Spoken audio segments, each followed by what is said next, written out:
guys, welcome to episode 22 of Moviefiles, 100 movies in 100 days.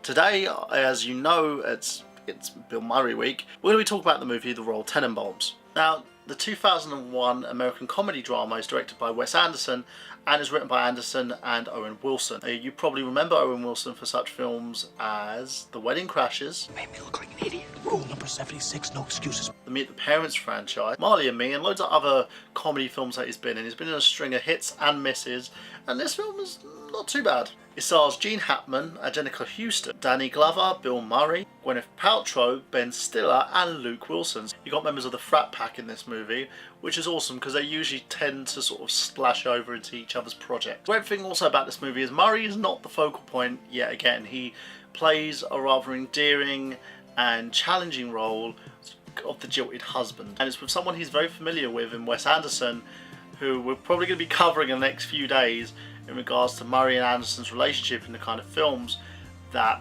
Murray does. And the fun thing about it is Anderson seems to get Murray, he seems to understand exactly who Murray is and what characters he can play, and then tries to switch things up a little bit. And he also tries to challenge him as well. So with this, he pretty much does that. The film starts with a flashback with a bit of narration in regards to who the Tenenbaum children are, and also the abilities that they all share.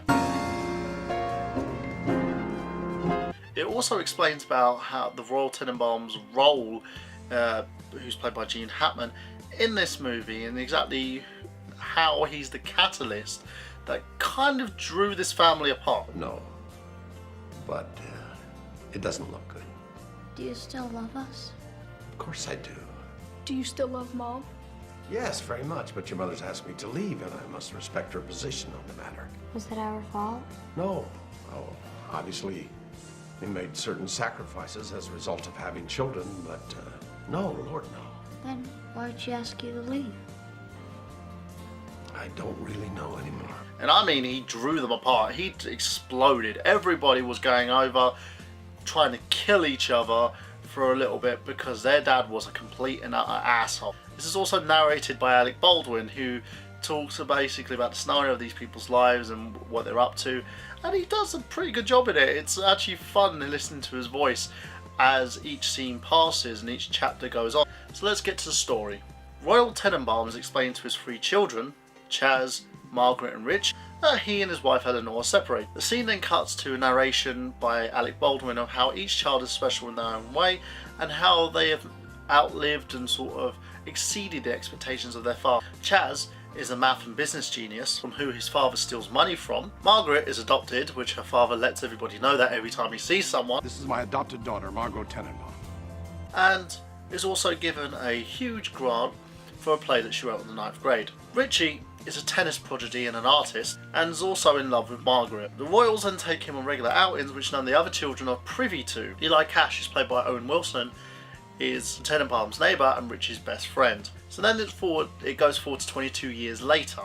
Roy was kicked out of the hotel that he's been staying in and is trying to find reason or rhyme in how he can actually get back into the family home and have somewhere to live. Richie then writes a letter to Eli saying how he's in love with Margaret and that he can't stop thinking about her. Oh, you nasty. Chaz, after losing his wife, becomes extremely protective over his two sons and decides to move in back with his mum because he needs to get some renovations down to the house so he can baby-proof it and stop these kids from harming themselves, even though the two of them aren't small toddlers. Margaret is married to a urologist named Marty Sinclair, who's the role that Murray plays. She hides her checkered past and her smoking from him every chance she gets to make him assume that the marriage is okay, even though he knows that the marriage is in trouble. Ethleen's accountant, Henry Sherman, played by Danny Glover. I'm too old for this shit.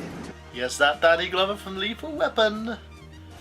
Yeah, I had to add that in there because every time I hear Danny Glover's name, I hear this. I'm too old for this shit. Given the news that Etheline is considering marrying Henry, Royal comes up with a plan to say that he's got cancer and tries to fake the illness so that everybody else rides around their father and he can re-establish all his relationships with his kids, his wife, to get the family back together. He tells Etheline of the cancer and then moves in and sets up medical equipment in Richie's room. Royal then simultaneously tries to mess with Chaz, his children, by taking them out for a 5-finger discount by robbing a place, and also taking them out dog fighting. It gets to the point where Chaz has had enough, and he is fighting with everybody in the house to get Royal removed. Henry then goes on a quest to try and stop Royal from moving back in with the family by finding out if his cancer claims are true or not. As this is happening, Richie and Riley get a private eyes report on Margaret detailing her sexual history and also the fact that she smokes. Upon hearing it, Riley only comments on her smoking, where Richie takes the whole news quite harder. He goes into the bathroom, shaves off his beard, and then tries to commit suicide. Dudley then finds him in the pool of his own blood, and Riley then rushes him to the hospital. The Tenenbaums all go around them and try to talk to him and console him about the situation. Riley then confronts Margaret before leaving and calling it a divorce. Richie then escapes the hospital and then goes to see Margaret, who he shares his secret love for her, and then the two kiss. Oh, you nasty. Yeah, okay, I know a lot of you guys are going to sit there and go on about the incest thing, but it's kind of not incest because she's not actually his sister, but it is kind of fucking weird. Oh, you nasty. I don't know where they come up with this sort of kinds of stories, but you know, Luke Wilson's kissing Gwyneth Paltrow, so fuck it. After Royal has been found out that his stomach cancer is not real, he gets kicked out of the house and then decides to go and find himself a job in a bedsit. He then hands Eveline papers stating to her that he wants a divorce, because in the end he's learned from his experiences and he just wants her to be happy, and he understands now that he's screwed up these kids' lives. Ellie then decides to crash his car into the house after suffering a history of drug problems. Chaz traces him down the road and decides to beat the living shit out of him because of the fact that he nearly hit the kids. It was luckily that Royal was there to actually safeguard these two little boys, protecting them from what would have happened, as they would have just gone smoosh. Chaz then thanks Royal for saving his sons and then convinces Ellie that he needs help. Hoping that Ellie will shun his years of drug abuse. Yes, he's a drug addict. Apparently he does, because of the fact that he has no family, and he uses the Tenenbaums as a kind of family that he always wanted to be a part of, even though the family was completely and utterly messed up. North Dakota and Richie start a tennis program. Royal has a heart attack. Chaz is the only one with him in the ambulance. He's the only one who could say bye-bye to his father, even though he had the resentment prior to this. Time passes and Margaret releases a new play based on her family. Riley publishes a book on Dudley's condition. Eli checks himself into rehab. Family attends Royal's funeral, which they quoted that it would be something rather splendid. Royal's tombstone, however, states that he died rescuing his family for remains of a destroyed battleship, as the movie ends and the narration ends as well. Most notably, it has a huge load of stars from the 80s and also some from the late 90s, 2000s as well to add to the mix. You have someone like Gwyneth Paltrow, for instance, who made an earlier career in the 90s, moving on to the 2000s.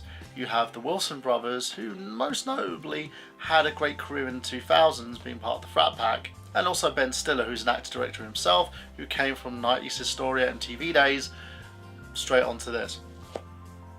Another film you can check out of Stiller's, just so you guys, if you ever want to watch it, and I probably might do a review on it, is The Cable Guy, which I really enjoyed. Now, what was the acting like? Gene Hackman, who played Royal, was a complete and utter royal pain in the arse. He was a guy who's really obsessed with his own ego and about doing things his way. Anyone who tried to have a little bit of success, he would always put them down. It's kind of like the whole dynamic between father and children, as he didn't want to see everyone exceed over him, especially him being a guy who wasn't really that smart in comparison to his children. You can see his redemption, you see how his character plays out, and he's the main focal point of this film at times, even though the film does tend to span off into the other individual characters. Chaz Tenenbaum, done by Ben Stiller. Stiller is very aggressive, very angry. He reminds you of his time in Friends. Well, I guess we're not going out anymore. And other little, like Something About Mary and stuff, where he's that little pot that's going to explode. He's extremely funny in the film, but he's not funny for the point of being funny, if that makes sense. He's more awkward funny, because you can understand exactly why his character's like that.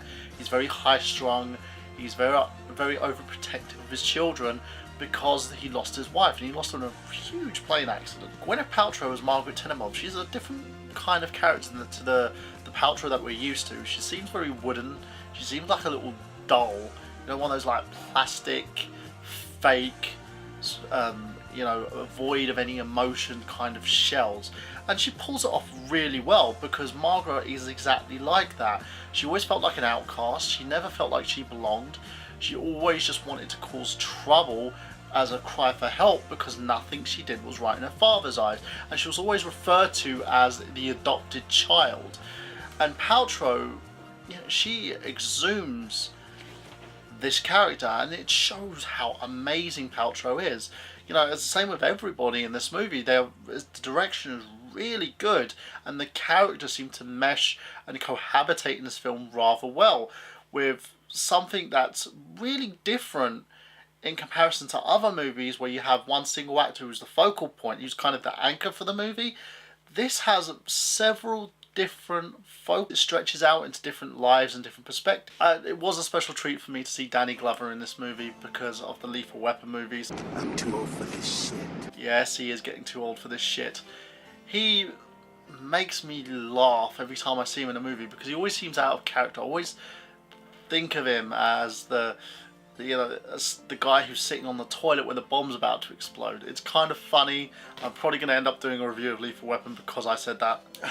But again, he plays a rather timid role. He doesn't seem too confrontational until the fact that he sees his opportunity slipping away, marrying the woman that he loves, because Royal comes back into the picture. Now let's talk about Richie Tenenbaum, who's played by Luke Wilson. This character is rather tortured, rather pained, and he seems like someone whose heart has overtaken his entire body. You know, he's gone from the days where he was happy and he was trying to compete and be a world-renowned tennis player and author. He gets to the point where he's lost everything. He destroys his whole entire life because the woman that he loved married somebody else. And you know, and the fact that the woman was his sister as well doesn't really help matters to begin with, because he's feeling all these mixed emotions, these conflicting feelings. He feels like he just wants to end everything, and he almost does when he commits suicide. You can literally see him as a ticking time bomb, and he portrays it rather well. And I think this is actually the best role that I've seen Luke Wilson in, from the beginning of this movie straight to the end. He's rather secluded at the beginning, until, you know, family tragedy starts, and then he literally goes to try and help his family and immerse himself in his father and helping his father out and aiding him, to the point where when he sees Margaret and things tend to kick off from the way they were before, everything just gets destroyed to the point where he just wants to, you know, not be around her anymore and wants to destroy himself. Everybody in this movie is completely and utterly messed up, and they're amazing characters to play because they're so emotional, and they have such a range that you can play from small to big. You know, they have these points where they get so big, but it works so well for the characters. Let's rate this movie. As you know, I rate my movies from a 1 to a 5, 1 being shit and 5 being total awesomeness. I give this film a 4. The reason why I give this film a 4 is because, again, it's not a Murray vehicle. It's one of those films where each character had their part to play, and there was no one focal point, even though Royal Tenenbaum was the person, if you will, the main character of the story, who was going to try to redeem himself, and eventually does. But he still doesn't get that much screen time in comparison to the other characters, who you get to see from the beginning to end of each character's life, what's going on, why this family is so messed up, and you get to start to reason with why this is all happening in the first place. Now that's it from me, guys, and as always, check me out on Twitch TV as I do my Ghostbusters playthrough. Check me out on youtube.com/Nerdgenious for anything in regards to game vlogs, wrestling vlogs, and MovieFile, of course. And you can also check me out on fanboysanonymous.com as I'm celebrating Bill Murray Week by writing articles on Murray, including comic book reviews and games. So I will see you for episode 23, as I will be reviewing The Man Who Knew Too Little. See you then.